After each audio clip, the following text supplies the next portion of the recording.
Bismillahirrahmanirrahim. Assalamualaikum warahmatullahi wabarakatuh.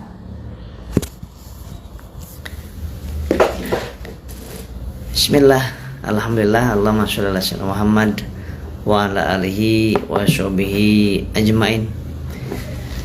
Kita sekarang ngobrol-ngobrol siang, insyaallah akan bermanfaat bagi siapa saja yang ingin merubah ilmu, meningkatkan skill, masalah rumah tangga, masalah bisnis, masalah hidup.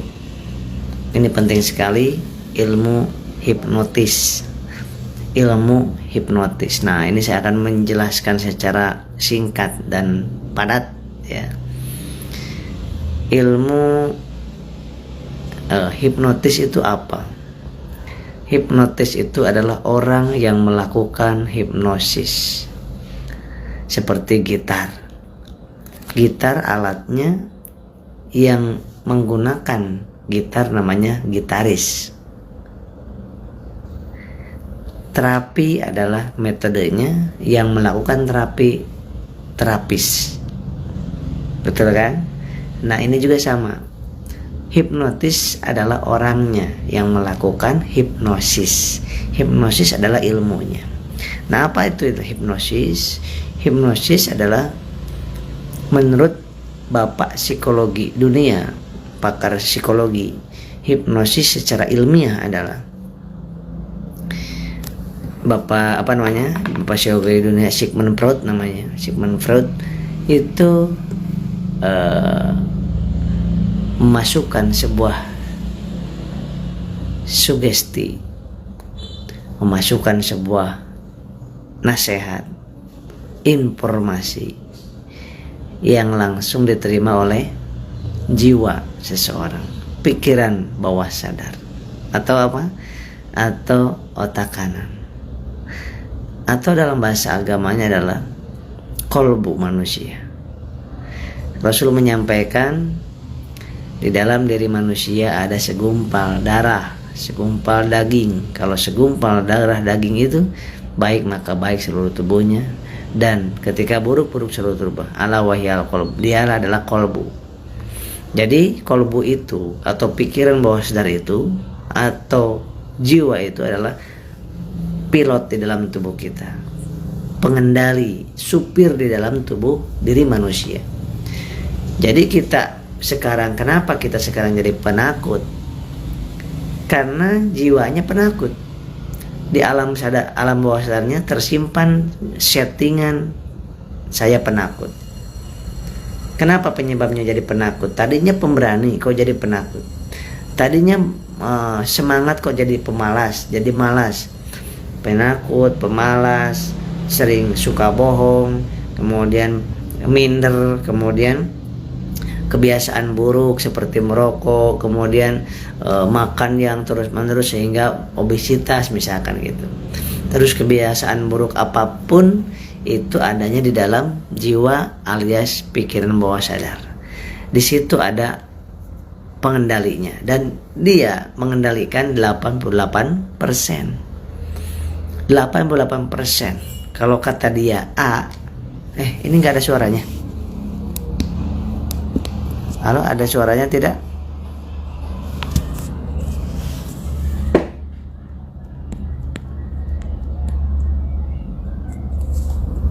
Ada suaranya tidak?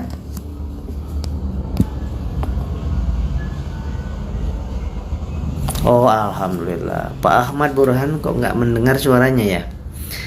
Nah, mungkin suara di Bapak, handphonenya dibesarkan, mungkin lupa Pak ya.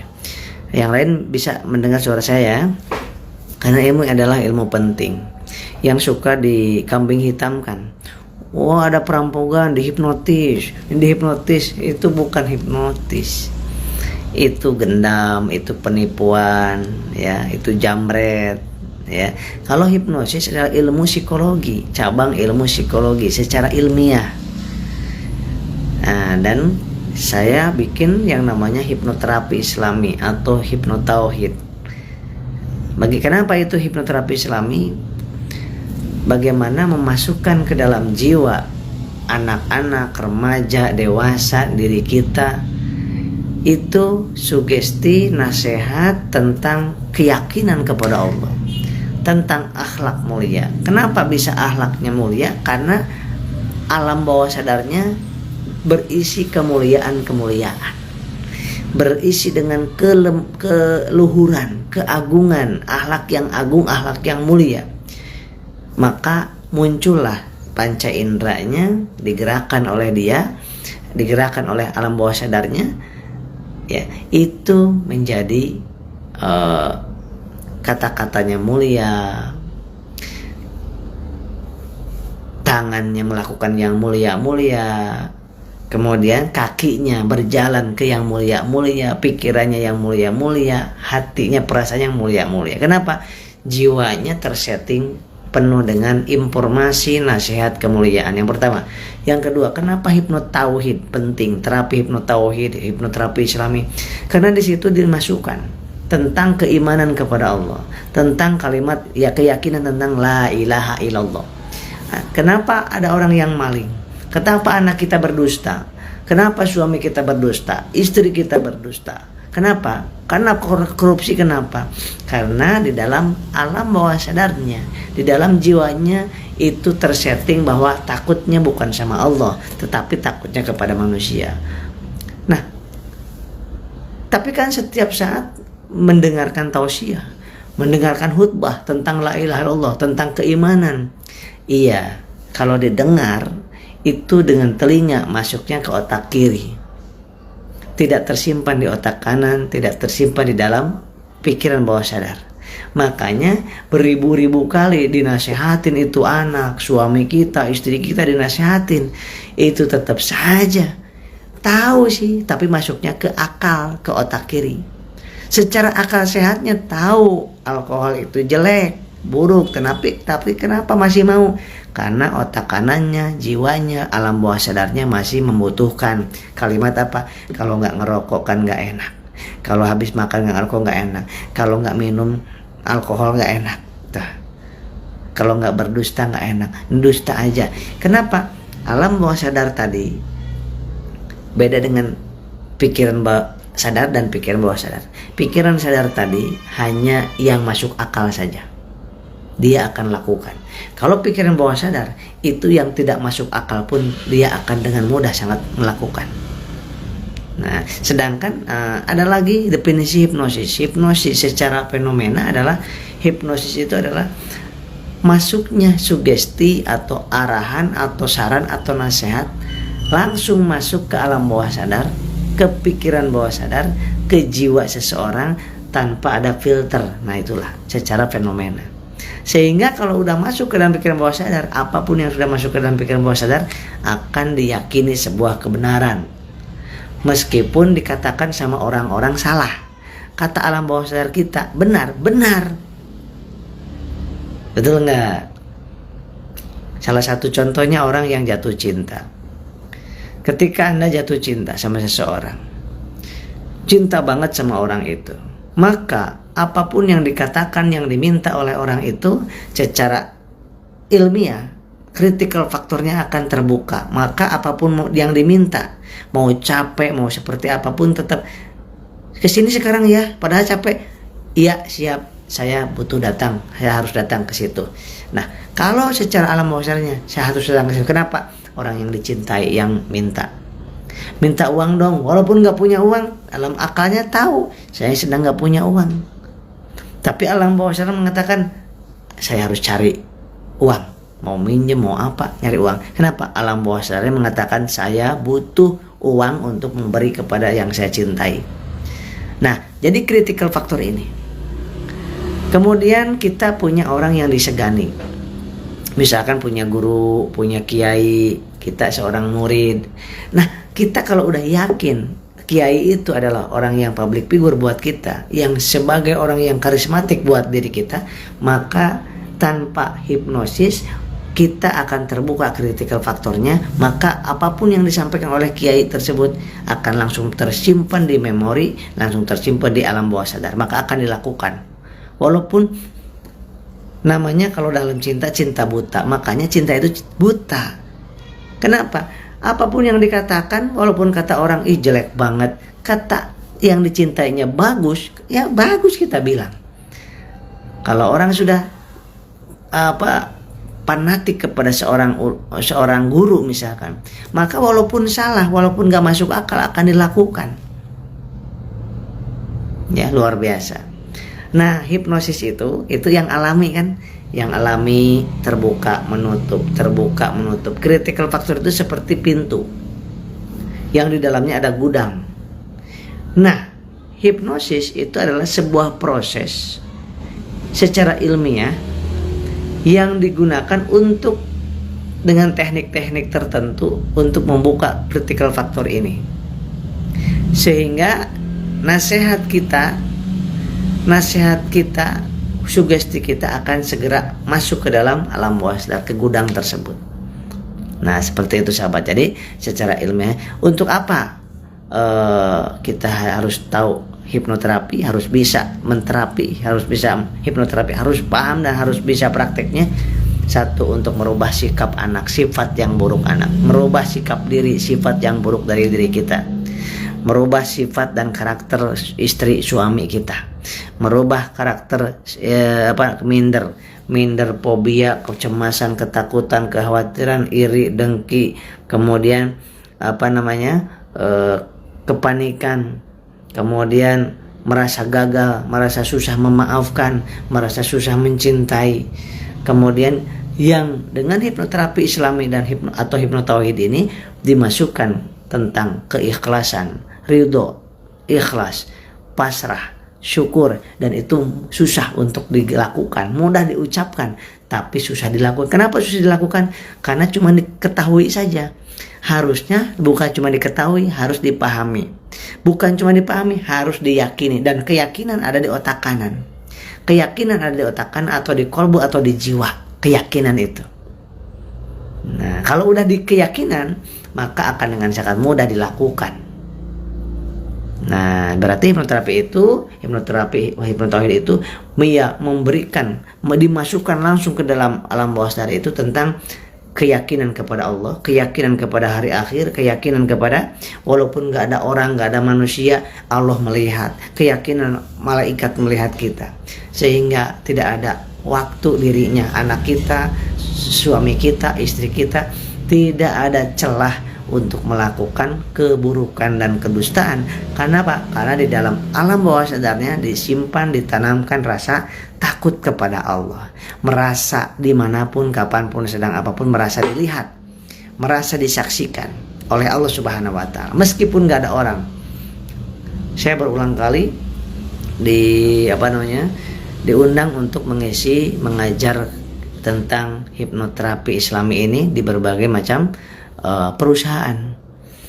Untuk apa?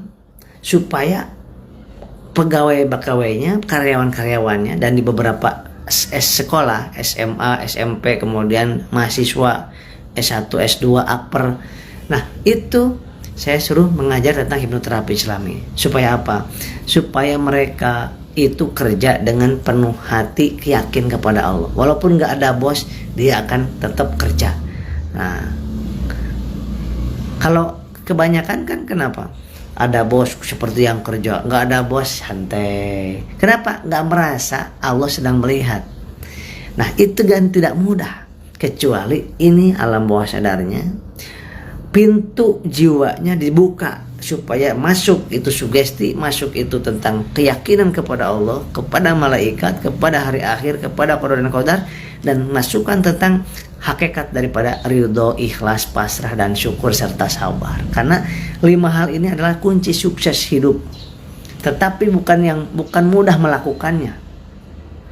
Syukur gampang diucapkan, susah dilakukan, betul nggak? Sabar juga sama, ikhlas juga sama, kecuali dimasukkan ke dalam jiwa kita.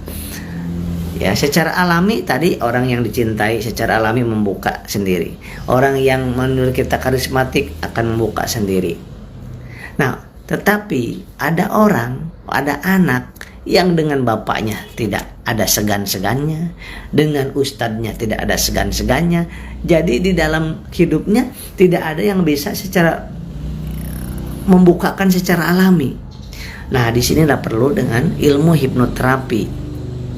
yang kita gunakan adalah hipnoterapi Islami, hipnotauhid, yang untuk menasihati orang dan diri kita, pasien.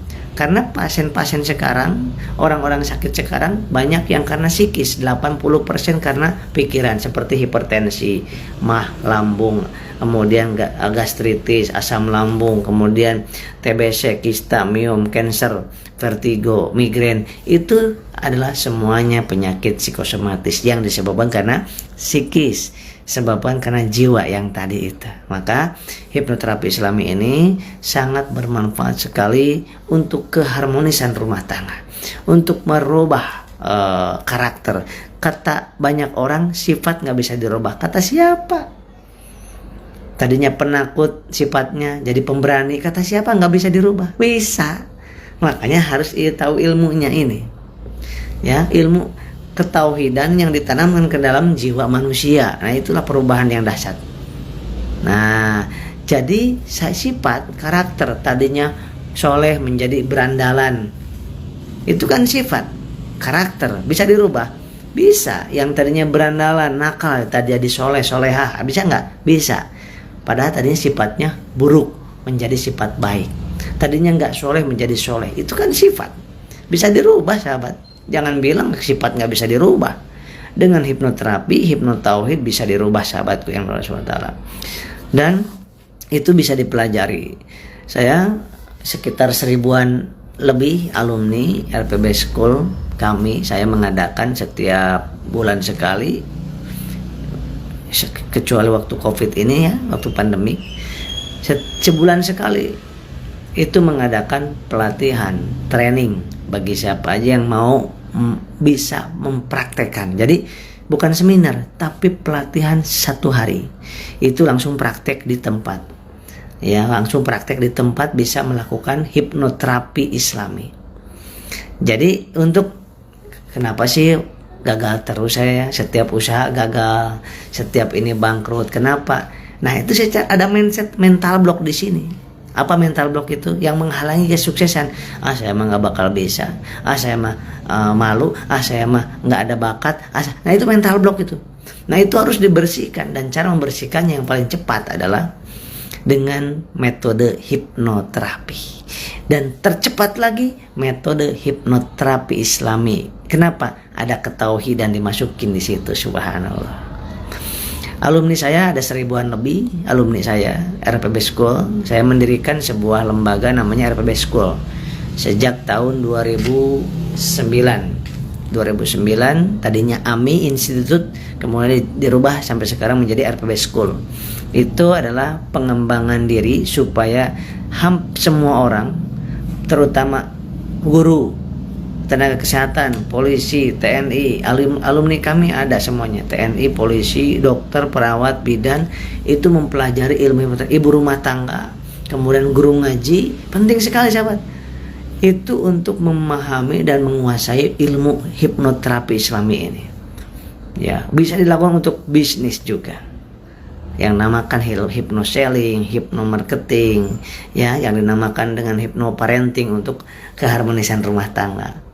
Kemudian nanti diajarkan juga tentang hypno learning untuk ibu-ibu guru yang mau mengajar anak-anak supaya apa yang disampaikan itu gampang dipahami oleh anak itu. Nah, namanya hypno learning, hypno teaching, sahabatku. Nah, ini pernah guru-guru saya ngajar training ini khusus guru-guru.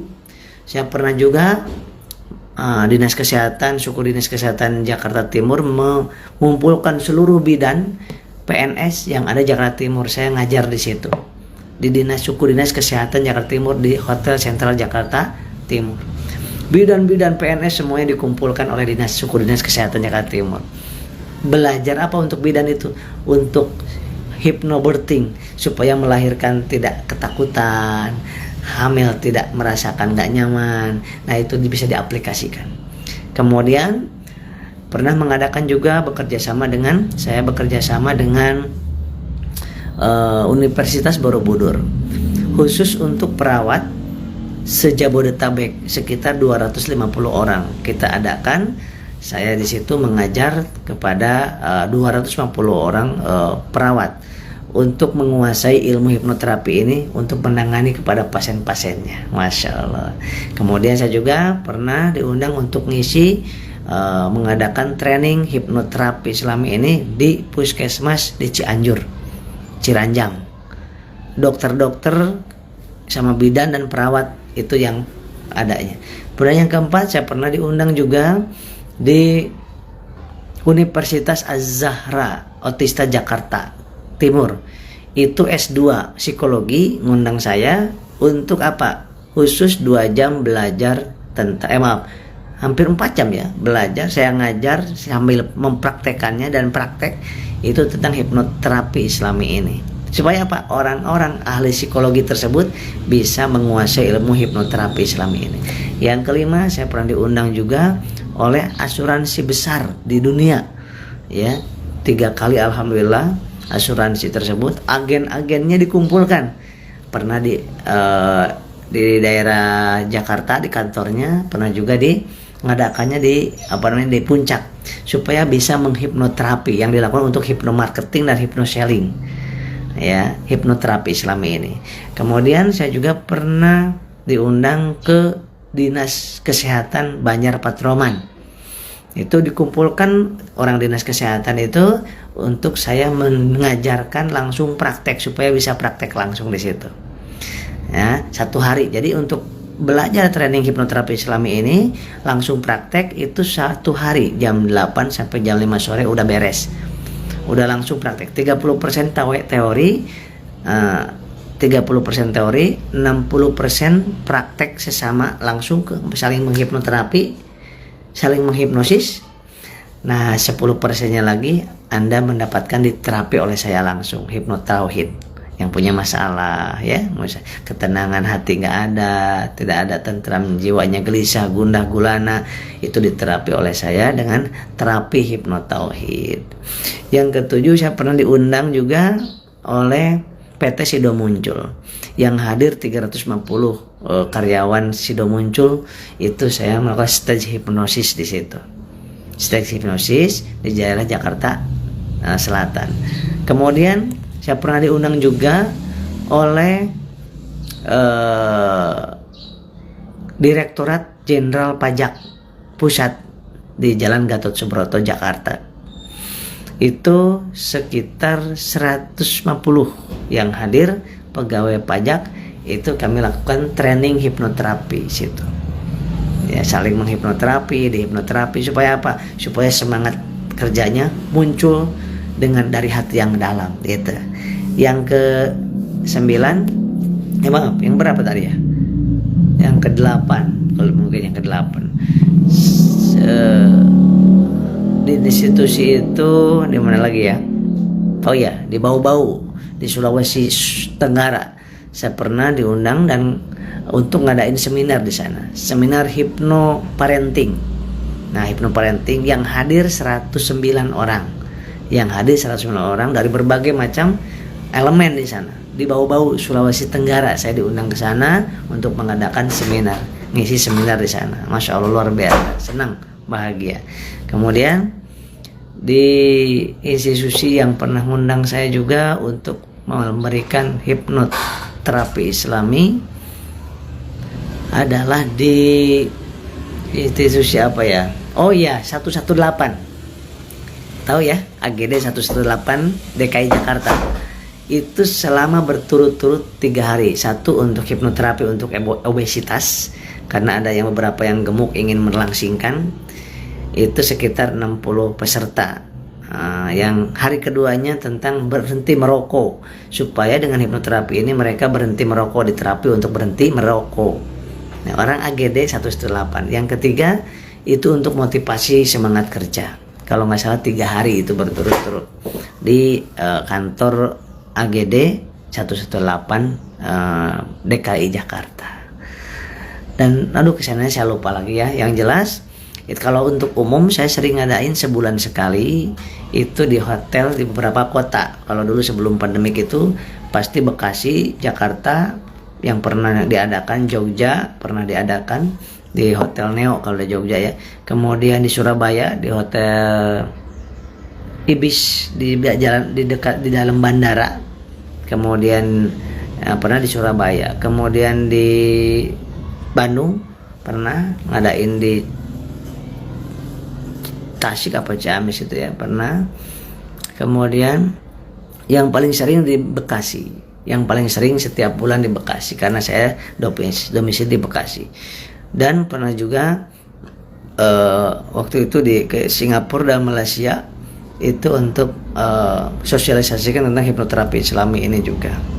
Nah, dan bagi sahabat-sahabat, insya Allah sesudah pandemik ini udah banyak yang nanyain nih, kapan lagi Kang Asep mengadakan pingin belajar hipnoterapi praktek langsung. Nah, maka saya mengadakan praktek langsung hipnoterapi one day training, langsung praktek di tempat ya, itu insya Allah di Surabaya Sabtu, catat ya alamatnya, Sabtu 5 Februari 2022 di Hotel 88 Surabaya insya Allah.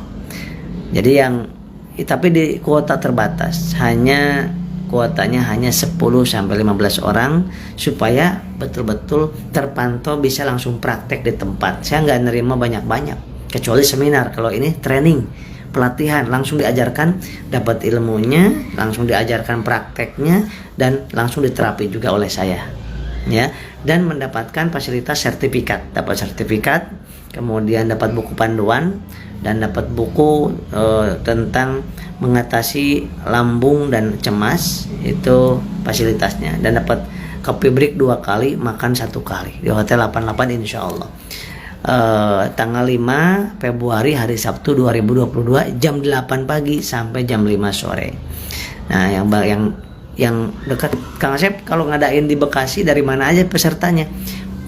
Waktu itu pernah ngadain di Bekasi, yang pernah ada dari Flores datang, dari Aceh datang juga ke sini ke Bekasi untuk menimba ilmu tentang hipnoterapi Islami ini. Karena kalau hipnoterapi biasa banyak. Nah, mereka